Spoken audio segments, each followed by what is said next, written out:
හරි මේ වෙනකොට අපි හැමෝම දන්නවා AI හරහා images videos generate කරන්න අවස්ථාව දීලා තියෙනවා. ඉතින් අපිට මුල් කාලේ මේක හම්බුණා වගේ නෙමෙයි අද වෙනකොට ගොඩාක් හොඳට ඩිවෙලොප් වෙලා තියෙනවා. ඇත්තේවද AI ඒවද කියලා හිතාගන්න බැරි තරම් හොඳ quality එකකින් අපිට මේ outputs ගන්න පුළුවන්. හැබැයි අපි මේක ඉගෙන ගන්නකොට අපිට යම් යම් ප්‍රශ්න තියෙනවා. එක ප්‍රශ්නයක් තමයි අපිට හොඳ AI output එකක් ගන්න නම් AI tools කීපයක් පාවිච්චි කරන්න වෙන එක. උදාහරණයක් විදියට ඔයගොල්ලෝ දන්නවා Kling AI, එතකොට Suno, ඊට පස්සේ අපිට ගන්න පුළුවන් VO3, Sora 2. එතකොට මෙන්න මේ වගේ එක එක AI tools වර්ග වලින් එක එක categories වලදී හොඳම output එකක් දෙනවා. සමහර වෙලාවට VO3 එකේ තියෙන quality එක නැහැ Sora 2 එකේ. සමහර ලාට Sora 2 එකේ කරන වැඩේ අපිට Kling AI එකේ කරගන්න බෑ.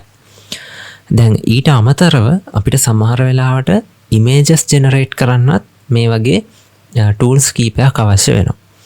දැන් අපි දන්නවා එක tool එකක් සාමාන්‍යයෙන් $20ක් විතර වෙනවා. ආසන්න වශයෙන් $10ත් 20ත් අතර ගාණක් තමයි යන්නේ. එතකොට අපිට tools 4-5ක් ගන්න ගියොත් ඒක සෑහෙන ලොකු වියදමක් වෙනවා. අන්න ඒකට ප්‍රතිඵලයක් විදියට ඒකට විසඳුමක් විදියට අපිට හොඳ tool එකක් පාවිච්චි කරන්න පුළුවන් මේ ඔක්කොම එක තැනකින් අරගෙන භාවිතා කරන්න. දැන් අද අපි බලන්න යන්නේ අන්නේ tool එක ගැන. හරි ඉතින් අපි අද පාවිච්චි කරන්න යන tool එක තමයි Kai AI. KIE.ai. ඉතින් මම මේකට link එක දාලා තියන්නම් description එකේ. ඔයගොල්ලන්ට එතනින් යන්න පුළුවන්. ඉතින් මේ AI එකේ තියෙන වාසිය තමයි අර අපි කතා කරපු හැම AI tool එකක්ම මේකේ අන්තර්ගත වෙනවා. ඊට අමතරව තව තියෙන වාසි කීපයකුත් තියෙනවා. අපි දැන් ඒව පොඩ්ඩක් කතා කරමු. ඉතින් මේකේ තියෙන ඊළඟ වාසිය තමයි ඔයාලට $5 ඉඳන් මේ ඔක්කොම tools පාවිච්චි කරන්න පුළුවන්. ඒ කියන්නේ $5ක් මේකට ක්‍රෙඩිට් දැම්මට පස්සේ මේකේ හැටියට ක්‍රෙඩිට් 1000ක් හම්බ වෙනවා $5කින්. එතකොට ඒ ක්‍රෙඩිට් 1000 ඉවර වෙනකන් අර tools ඔක්කොම ආට පාවිච්චි කරන්න පුළුවන්. ඒ වගේ මේවා පාවිච්චි කරන්නත් හරිම ඉන්ට්‍රෙස්ටිං ක්‍රම ටිකක් දීලා තියෙනවා. ඉතින් අපි මේවා බලන්න මේ tool එක පැත්තටම චුට්ටක් යමු. මේ ඔයගලන්ට පේන්නේ Kai AI එකේ වෙබ්සයිට් එක. දැන් අපි මෙතනට ගිහිල්ලා මම දැන් ඇත්තට මම මේක රෙජිස්ටර් වෙලා ඉන්නේ. ඕගොල්ලන්ට පළවෙනි පාර රෙජිස්ටර් වෙනකොට ක්‍රෙඩිට් 70ක් ෆ්‍රී හම්බ වෙනවා.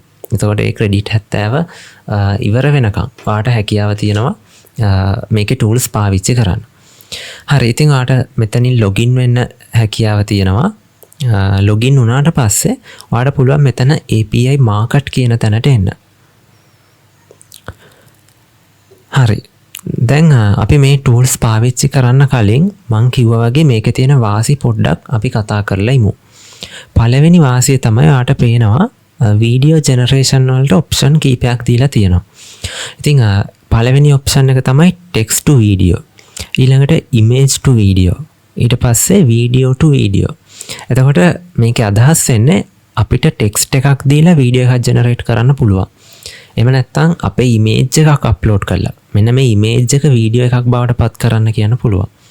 එහෙම නැත්නම් අපිට video එකක් upload කරලා මේ video එකේ මෙන්න මේ කොටස් වෙනස් කරලා අපිට දෙන්න කියන්න පුළුවන්. ඒ වගේ තවත් ගොඩාක් වෙනස් ඒවා තියෙනවා. අපි මේවා එකින් එක හදන වෙලාවට use කරලා බලමු. ඊළඟට image generation වලත් එහෙම තමයි. ඔයගලන්ට පේනවා text to image, image to image සහ image editing කියලා තියෙනවා.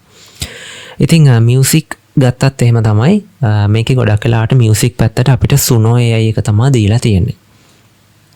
දැන් මීට අමතරව ඔයා developer කෙනෙක් නම් ඔයා මොනවා හරි development වගේ දෙයක් කරනවා නම් ඔයාට මේක සෑහෙන්න useful tool එකක් වෙනවා අනිවාර්යයෙන්ම. මොකද මේ හැම tool එකකටම අදාළ ඔයාට API අරගන්න පුළුවන්. අන්න ඒ API key එක අරගෙන ඔයාගේ code එකට paste කරලා ඔයාට මේ tool එක connect කරගන්න පුළුවන් එහෙනම් අපි මේකෙන් පොඩි අත්හදා බැලීමක් කරලා බලමු. මේකෙන් ටියුටෝරියල්ස් නම් මම වෙනමම ඉස්සරහට අරගෙන එන්නම්. අද ඔයගලන්ට මේක හඳුන්වලා දෙන්න තමයි මම මේ වීඩියෝ එක ගේන්නේ.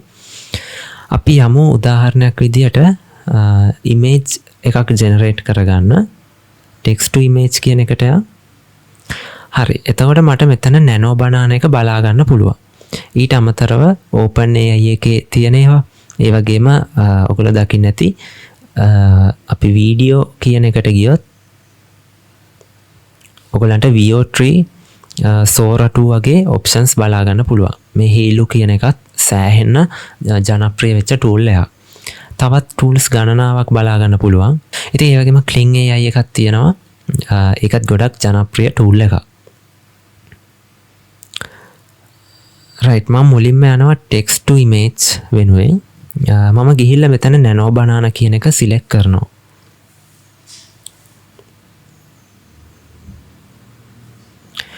right මම මෙතනදී image size එක මේ ratio එක දෙනවා 16:9 වලට. අපි ඊට පස්සේ බලමු මේකට පොඩි prompt එකක් දීලා. හරි මම මෙතනදී ගොඩාක් බේසික් prompt එකක් දෙන්නේ. මම මෙතනදී ලොකු time එකක් ගන්නෙ නැහැ prompt එක හදන්න. නමුත් අපි ඇත්තට හොඳ image එකක් හදනකොට ගොඩාක් details සහිතව image එකේ මෙන්න මෙතන මේ වගේ මෙන්න මේ වගේ right side එක මෙහෙමයි left side එක මෙහෙමයි angle එක මෙන්න මෙහෙමයි කියලා අපි දෙනවා. දැන් මම මේ කොටස් ටික ඉස්සරහට අරගෙන එන්න. හරි මම run කියන එක දෙනවා. ඉතින් පොඩි time එකක් යනවා. ඔයගලන්ට පේනවා credit 4යි යන්නේ. හරිද? එක image එකකට credit 4යි යන්නේ. හරි ඔන්න දීපු විදියටම සෑහෙන quality photo එකක් දීලා තියෙනවා. මම මෙතනදී දැම්මේ a woman makes a recipe. මෙන්න මේ විදියට පොඩි prompt එකක් දුන්නේ. ඉතින් ඒකේ ඒ prompt එකේ හැඩයට සෑහෙන quality output එකක් දීලා තියෙනවා. ඇත්තටම මමත් මෙච්චර හොඳ එකක් බලාපොරොත්තු වෙන්නේ නැහැ. මොකද මේ ගොඩක් අඩු prompt එකක් දුන්න නිසා මම හිතනවා මේක සෑහෙන හොඳ මට්ටම එකක් කියලා. ඒ වගේම කෝඩින් කරන කෙනෙක්ට නම් ඔන්න මේ prompt එකත් අපිට JSON වලින් දෙන්න පුළුවන්.